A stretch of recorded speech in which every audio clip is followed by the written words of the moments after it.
Shalom saudaraku sekalian, selamat berjumpa kembali melalui Bible Study Online CK7. Hari ini kita akan melanjutkan pembahasan dari Kitab Pengkhotbah, yaitu pasal yang ke-8, ayat pertama sampai ayat yang ke-17, mengenai keunggulan hikmat dan bagaimana kewajiban rakyat terhadap pemerintah atau raja. Nah, Bapak Ibu Saudara Tuhan, kita membutuhkan hikmat dari Allah untuk menolong kita semua agar bisa menjalani hidup di tengah-tengah pekerjaan Allah yang tak terselami. Kita butuh yang namanya kepatuhan terhadap raja. Kira-kira itu isi keseluruhan dari pasal yang ke-8. Sebelum kita membahas lebih lanjut, mari angkat hatimu, angkat suaramu di hadapan Tuhan. Kita mau puji, kita mau sembah Tuhan Allah kita. Haleluya. Terima kasih.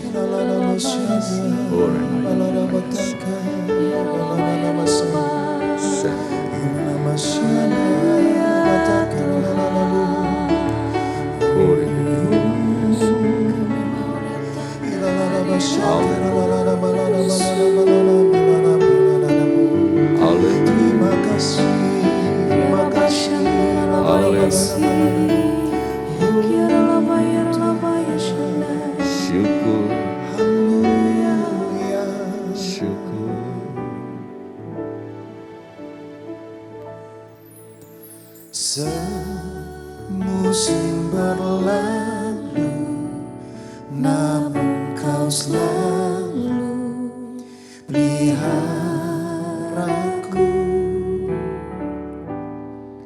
Kasih dan setiamu tak pernah layu di hidupku. Semusim berlalu, namun Kau selalu peliharaku.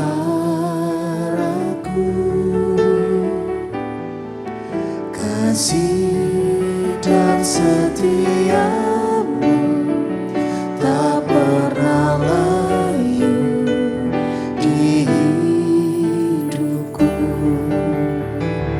Lebih luas dari samudra, kebaikan-Mu Bapa takkan habis di hidupku.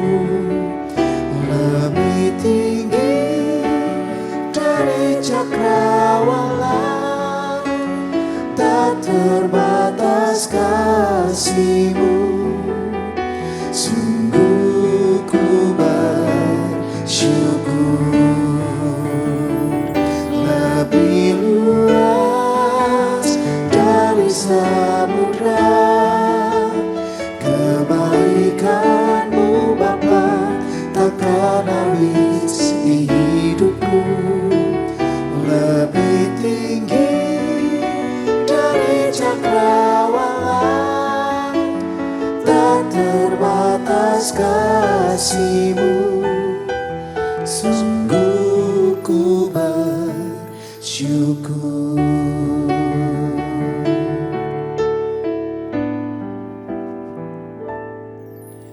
Semusim berlalu, namun Kau selalu peliharaku.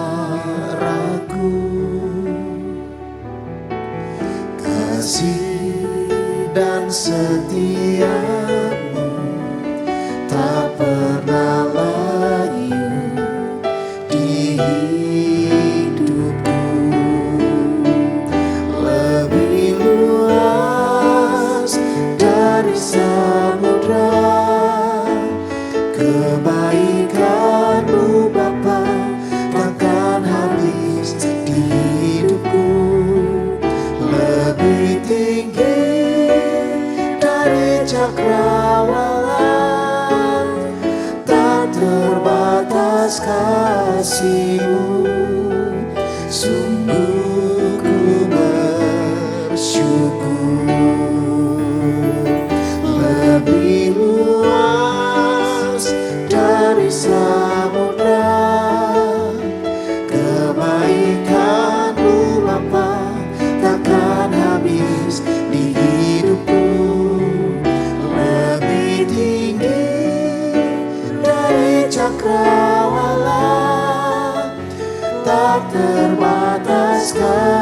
kasih-Mu. Sungguh ku bersyukur, tak terbatas kasih-Mu.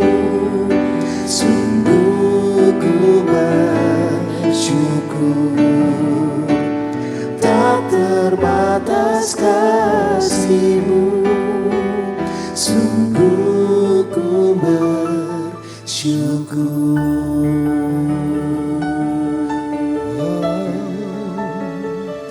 Kami bersyukur, kami bersyukur, sebab Tuhan telah baik, teramat baik. Inalana masyarakat, karalana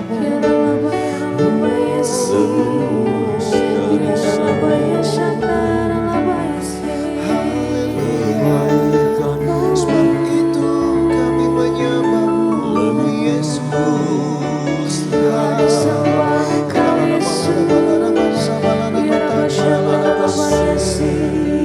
Engkau Allah yang disembah Tuhan.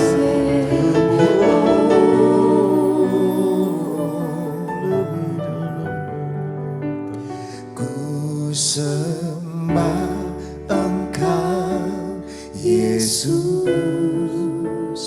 hanya Engkau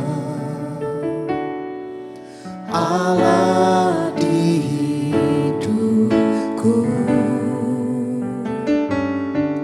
Tiada yang lain, hanya Kau, hanya Engkau Tuhan selamanya.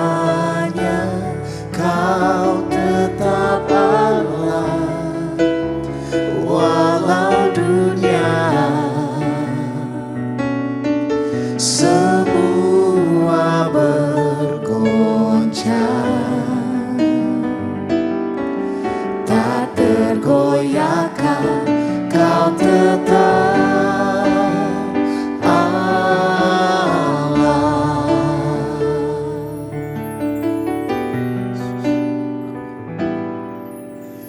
Betapa dahsyat Engkau Tuhan, pencipta segala yang ada,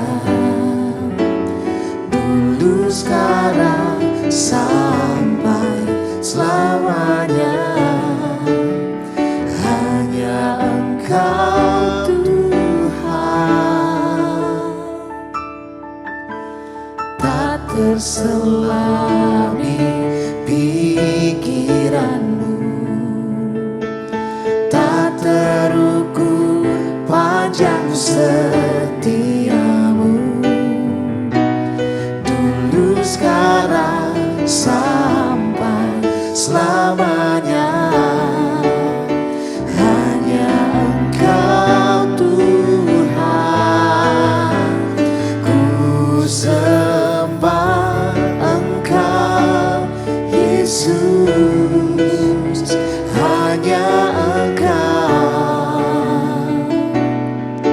Allah di hidupku.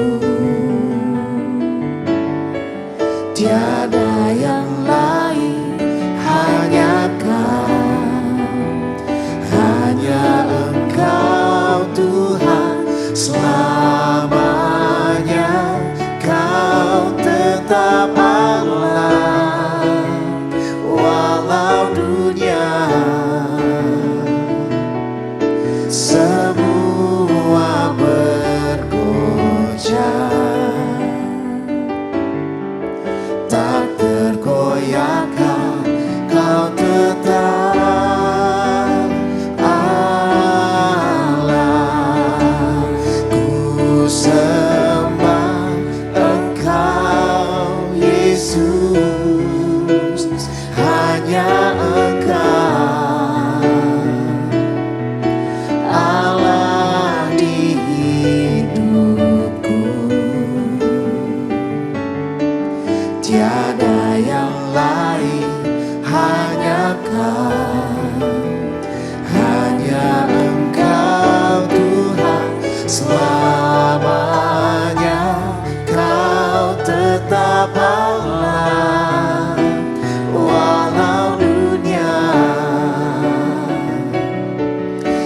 semua bergoncang, kau tergoyahkan, kau tetap Allah, kau tetap Allah, kau tetap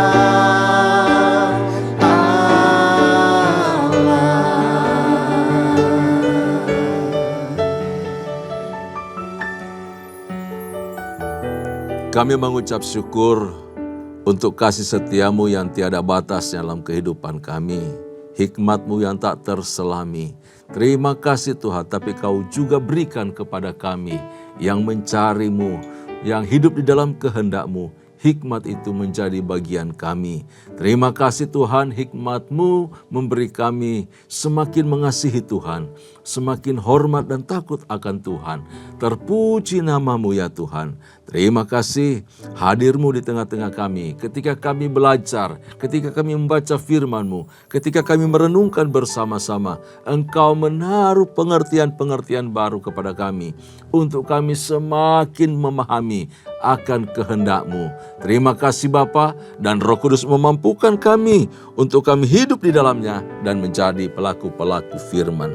Terpuji nama-Mu, dalam nama Yesus Kristus Tuhan Allah yang ajaib, kami bersyukur, kami berdoa. Haleluya. Amin.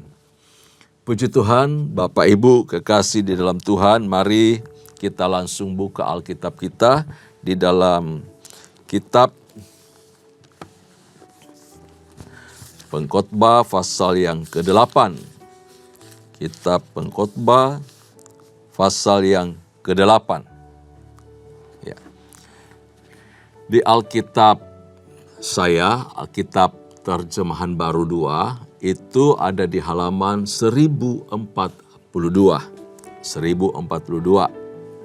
Mungkin agak berbeda jauh halamannya dengan yang Alkitab yang Bapak Ibu miliki.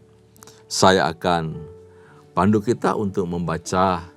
Kita mulai membaca dari ayat pertama sampai ayat yang kelima terlebih dahulu. Demikian firman Tuhan, siapakah seperti orang berhikmat dan siapakah yang mengetahui makna suatu hal? Hikmat manusia menjadikan wajahnya bercahaya dan berubahlah kekerasan wajahnya. Kepatuhan kepada raja. Patuhilah perintah raja demi sumpahmu kepada Allah.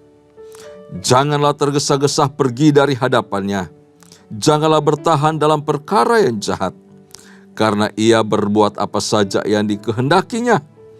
Karena titah raja berkuasa, siapa yang akan berkata kepadanya, apa yang baginda lakukan? Ayat yang kelima, siapa yang mematuhi perintah tidak akan mengalami hal yang mencelakakan, dan hati orang berhikmat mengetahui waktu dan penghakiman. Sampai ayat 5 dulu Bapak Ibu salam Tuhan, ayat yang kita baca. Nah, dari ayat pertama sampai ayat yang kelima, Pengkhotbah pasal yang ke-8 ini berbicara mengenai pentingnya hikmat dan ketundukan kita kepada raja, baik kepada status sebagai pemerintah maupun terhadap hukum yang berlaku yang dikeluarkan oleh pemerintah. Nah, diawali dengan pujian terhadap hikmat dan orang yang memiliki hikmat, karena mereka akan beroleh keuntungan atau banyak keuntungan dari hikmat yang diperolehnya. Beroleh hikmat berarti memiliki anugerah sejati. Itu hebatnya orang yang dikaruniakan hikmat oleh Tuhan. Dapat anugerah yang luar biasa. Dan oleh hikmat pula seseorang dibimbing kepada kesalehan.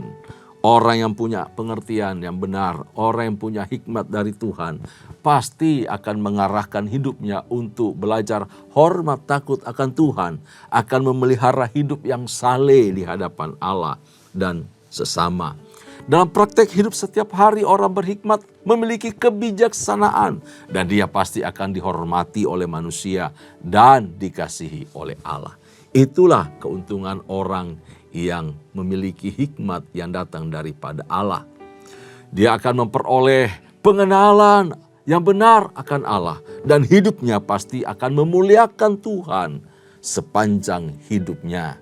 Orang yang berhikmat, orang yang dikaruniakan hikmat yang datang daripada Allah akan mengarahkan terus hatinya mencari kehendak Tuhan.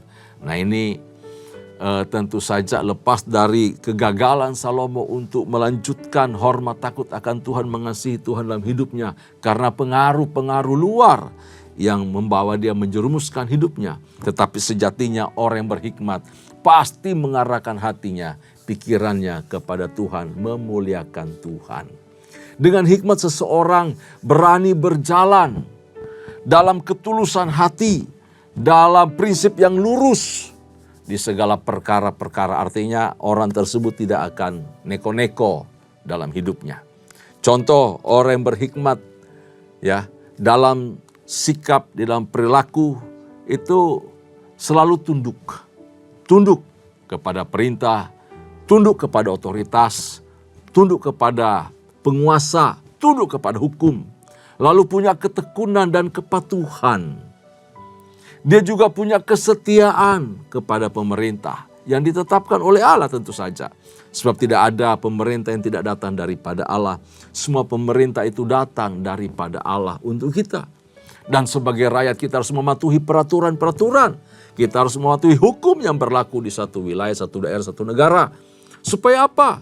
Supaya sejahtera kita, supaya kita dilindungi, supaya kita juga sungguh-sungguh membuktikan bahwa kita adalah anak-anak Tuhan. Kita tunduk kepada perundang-undangan yang berlaku. Nah, lebih sesuai lagi dalam teks yang kita baca atau dalam konteks yang kita baca di sini mengenai pengkhotbah. Ini sistem yang berlaku, sistem pemerintah monarki. Di dalam pemerintah monarki, titah raja itu adalah hukum. Perintah raja adalah law, hukum. Dan tidak ada yang berani bisa berbantah lalu menanyakan, apa yang Baginda lakukan? Apa yang Anda keluarkan sebagai peraturan? Kok begini, begitu, begini? Wah, Anda bisa.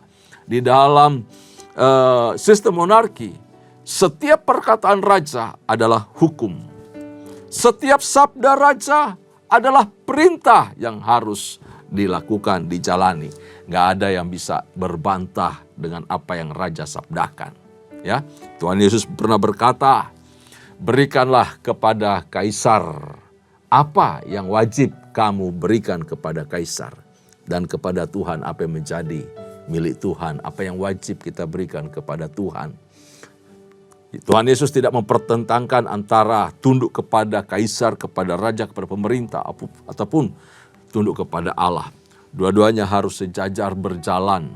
Sebab selama kita hidup di muka bumi, kita harus tunduk kepada aturan yang berlaku di dalamnya. Tetapi di hadapan Allah tetap kita harus memelihara hati nurani yang lurus, yang tulus, yang kudus, yang berkenan kepada Dia.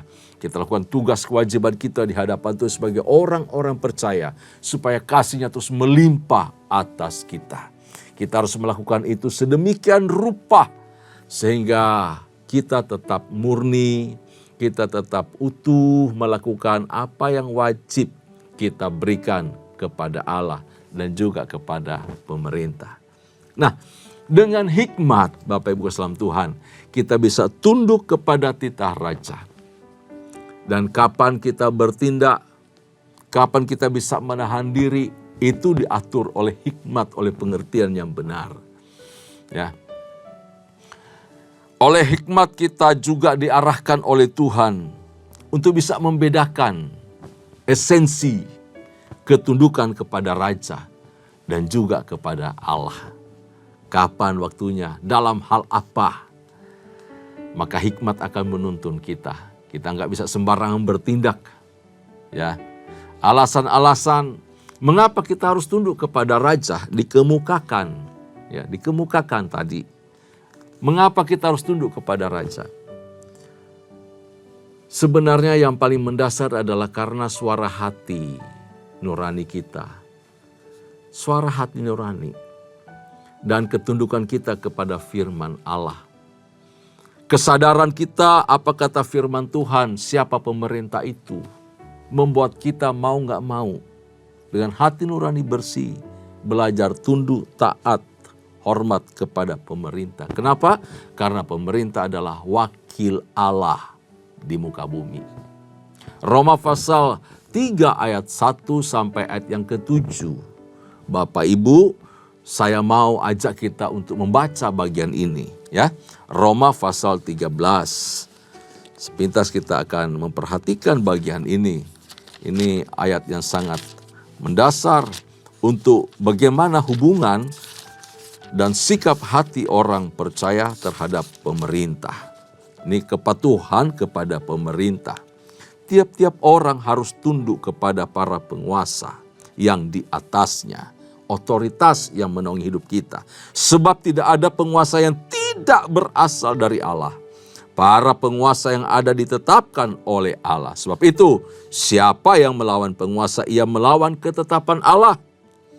Dan apa yang melawan akan mendatangkan hukuman atas dirinya. Sebab orang yang berbuat baik tidak usah takut kepada pemimpin, kecuali orang yang berbuat jahat. Maukah engkau hidup tanpa takut terhadap para pemimpin? Perbuatlah apa yang baik dan engkau akan beroleh pujian darinya. Karena ia adalah hamba Allah untuk kebaikanmu. Namun jika engkau berbuat jahat, takutlah kepadanya. Karena tidak percuma ia menyandang pedang. Ia adalah hamba Allah untuk membalaskan murka Allah atas mereka yang berbuat jahat. Sebab itu perlu kita tunduk bukan saja karena murka Allah, tapi juga oleh karena hati nurani kita. Itu Bapak Ibu kasih dalam Tuhan, alasan mengapa kita hormat tunduk kepada pemerintah, kepada raja.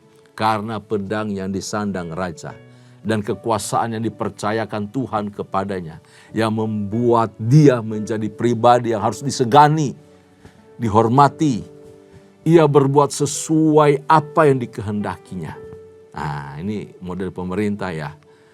Dia bebas melakukan apa saja. Kalau sistem monarki seperti itu, tidak ada yang berani berbantah dengan dia. Nah, Bapak Ibu kekasih dalam Tuhan, seperti yang dikatakan oleh Roma pasal 13 tadi, di ayat yang ketiga ya, saya ulangi lagi, sebab orang yang berbuat baik tidak usah takut kepada pemimpin.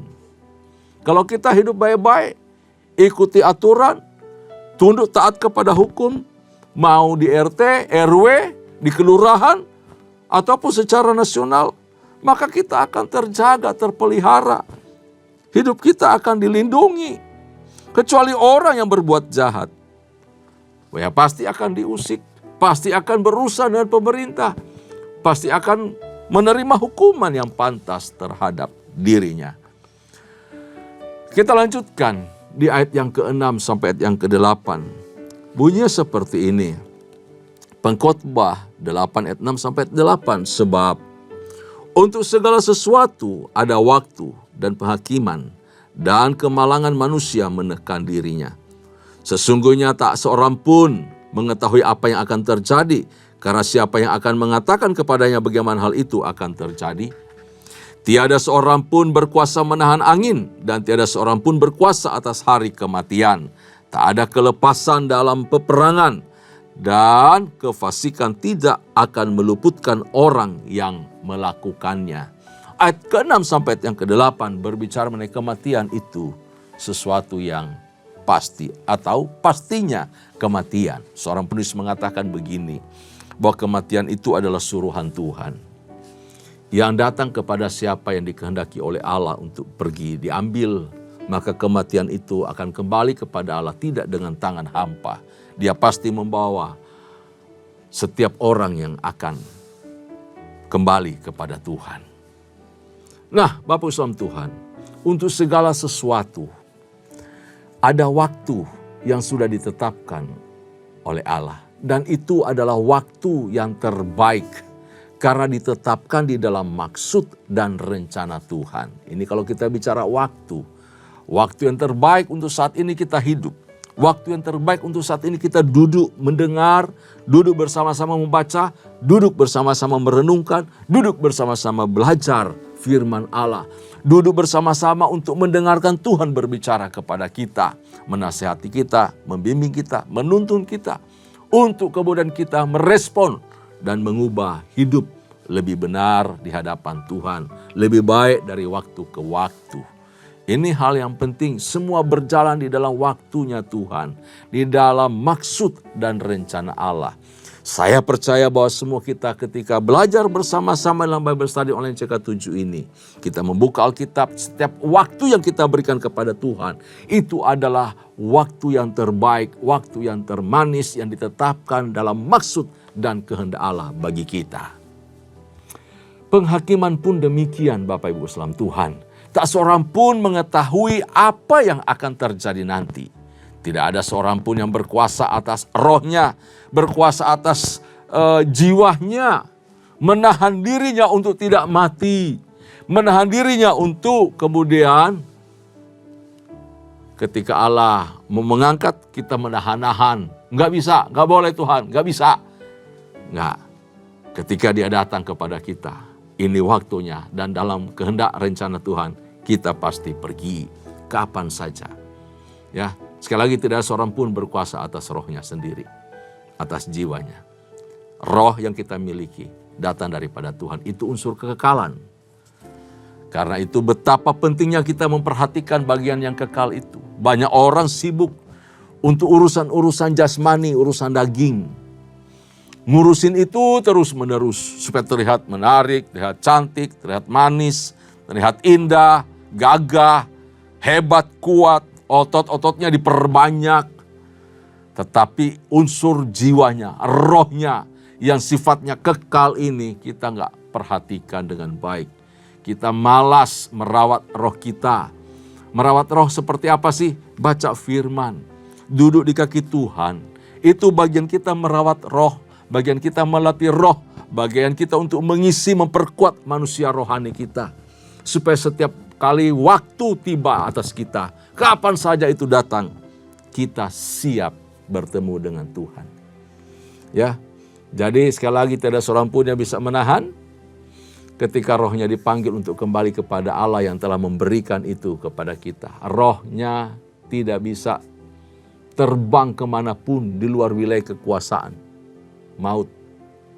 Nggak bisa lari, nggak bisa menghindar. Ketika maut itu datang, roh itu pasti kembali kepada Tuhan.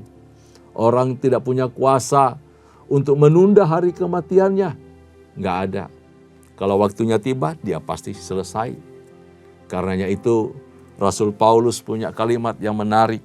Bapak Islam Tuhan, kematian itu adalah musuh yang terakhir yang harus dihadapi oleh kita semua manusia. Kematian adalah musuh terakhir. Dan hebatnya kuasa kematian itu tidak lagi punya pengaruh atas kehidupan kita, atas orang-orang yang telah ditebus oleh Kristus. Kenapa? Karena Yesus Kristus telah mengalahkan maut, mengalahkan kematian, yaitu musuh yang terakhir. Ya, hebat Alkitab menyingkapkan kepada kita supaya kita nggak usah takut akan kematian. Kapanpun itu bisa datang, ya enggak apa-apa, yang penting saya sudah siapkan hati, siapkan hidup, siapkan rohku untuk terus mengasihi Tuhan. Amin. Kita pasti berjumpa dengan Tuhan pemilik hidup. Ayat 9 sampai ayat yang ke-13 kita baca bagian ini. Perbuatan Allah tidak dapat diselami manusia. Semua ini telah kulihat dan aku memberi perhatian kepada segala perbuatan yang dilakukan di bawah matahari. Ketika orang yang satu menguasai yang lain hingga ia celaka. Aku juga melihat orang-orang fasik dimakamkan. Mereka yang tadinya keluar masuk tempat kudus. Orang yang berlaku benar malah dilupakan dalam kota. Ini pun sia-sia. Karena hukuman terhadap perbuatan jahat tidak segera dilaksanakan, hati anak-anak manusia penuh niat untuk berbuat jahat. Walaupun orang berdosa yang 100 kali berbuat jahat hidup lama, aku tahu orang yang takut akan Allah akan baik keadaannya. Sebab mereka takut terhadap hadiratnya. Tetapi orang fasik tidak akan baik keadaannya. Dan seperti bayang-bayang ia tidak akan hidup lama. Karena ia tidak takut terhadap hadirat Allah. Nah Bapak Saudara Tuhan, ayat 9 sampai 13 ini berbicara mengenai penguasa fasik dan kehidupan orang benar. Ada apa sih dengan kehidupan orang fasik dibandingkan dengan kehidupan orang benar? Dalam pengamatan si penulis pengkhotbah ini atau si pengkhotbah menyampaikan kepada kita hasil pengamatannya terhadap penguasa yang lalim, penguasa yang fasik, dan duduk di tempat kudus. Artinya begini, perilakunya, moralitasnya sebenarnya nggak benar. Dia membenci Tuhan, tetapi dia mau tunjukin dalam perilaku, dalam kebiasaan, dalam rutinitasnya, dia datang ke tempat-tempat kudus. Dia datang beribadah untuk apa? Untuk menutupi kejahatannya. Untuk boleh dikata, oh itu orang baik kok, dia rajin ke gereja, tetapi perilakunya fasik. Dia terlihat rajin beribadah, rajin melakukan apa saja, tetapi hatinya jauh daripada Tuhan. Banyak kita menemukan orang-orang seperti itu. Nah, ternyata orang seperti ini bisa meninggal secara terhormat, ada kuburnya. Tetapi orang yang benar, hidup baik, waduh, itu banyak kali dilupakan Bapak Islam Tuhan. Ya, banyak dilupakan. Karena hukuman terhadap perbuatan jahat, maka si penulis mengatakan itu harus segera dilaksanakan. Jangan perilaku jahat itu lalu kemudian ditutupi oleh kebiasaan-kebiasaan pura-pura atau munafik tadi. Datang beribadah ke tempat kudus, mempersembahkan kurban. Banyak orang juga hasil korupsi kalau dikasih ke suatu tempat ibadah, bangun ini bangun itu untuk para janda, orang yatim, maka dosa korupsi itu udah lunas, udah bersih, udah diampuni. Itu konsep berpikir yang kacau, yang rusak saya kira ya. Nggak boleh orang Kristen punya pemikiran seperti itu. Jadi kejahatan, kesalahan yang harus dituntaskan, dibereskan, diadili. Supaya apa? Orang tidak akan bermunafik ria seperti apa yang dipaparkan oleh Alkitab. Oleh karena itu, orang-orang seperti ini suka membangkang terhadap hukum, terhadap Allah, menginjak-injak orang punya hak hidup. Ya, tidak menghormati hak hidup orang lain. Hukum tidak bisa berjalan dengan baik karena ada orang seperti ini. Hidupnya ya rusak perilakunya, tetapi pura-pura rohani, menjadi seorang rohaniwan atau rohaniwati. Dia tidak menghormati hadirat Allah. Nah, Alkitab kasih tahu bahwa kalaupun mereka berperilaku seperti itu, mereka tidak memperoleh kebahagiaan. Tapi orang yang sering dilupakan, terlupakan, bahkan yang terasing di tengah masyarakat seperti orang diabaikan, namun hidup mereka punya nilai dan kemudian mereka bisa hidup dalam sukacita, hidup dalam damai sejahtera, hidup di dalam kesenangan di hadirat Tuhan. Mereka punya nilai hidup yang sangat luar biasa. Berbeda dengan orang yang hidup dalam kemunafikan, hidup tanpa nilai, tanpa arti. Nah, di ayat yang ke-14 sampai ayat yang ke-17, kita baca bagian ini Bapak Islam Tuhan. Sekali lagi saya pandu kita. Ada suatu kesia-siaan yang terjadi di atas bumi. Ada orang benar yang mengalami apa yang layak untuk perbuatan orang fasik. Dan ada orang fasik yang mengalami apa yang layak untuk perbuatan orang benar. Aku berkata ini pun sia-sia. Oleh sebab itu aku memuji kegembiraan karena tak ada yang baik bagi manusia di bawah matahari selain makan, minum, dan bergembira ria. Hal itulah yang menyertai dia di dalam jeripayanya seumur hidupnya yang diberikan Allah kepadanya di bawah matahari. Ketika aku membulatkan hatiku untuk memahami hikmat dan melihat kegiatan yang dilakukan orang di dunia tanpa memejamkan mata siang malam, maka nyatalah kepadaku semua yang diperbuat Allah, bahwa manusia tidak dapat menyelami pekerjaan yang dilakukan di bawah matahari. Meskipun manusia berlelah mencarinya, ia tidak akan menyelaminya. Walaupun orang yang berhikmat mengatakan bahwa ia mengetahuinya, ia pun tidak dapat menyelaminya. Wow, luar biasa hikmat Allah yang tersembunyi.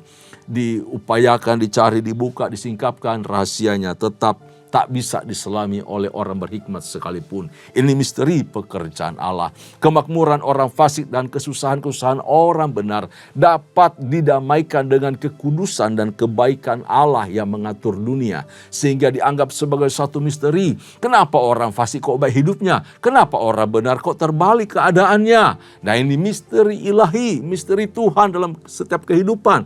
Kita nggak boleh cemburu, kita nggak boleh marah, kita nggak boleh iri oleh keadaan seperti itu. Dalam hal ini, Salomo menasihati kita agar tidak terkejut. Jangan kaget, jangan heran akan hal tersebut. Sebab apa? Ia sudah menyaksikannya dan dia menyampaikan kepada kita. Ini fakta, ini hidup, ini realita dan menjadi kebenaran.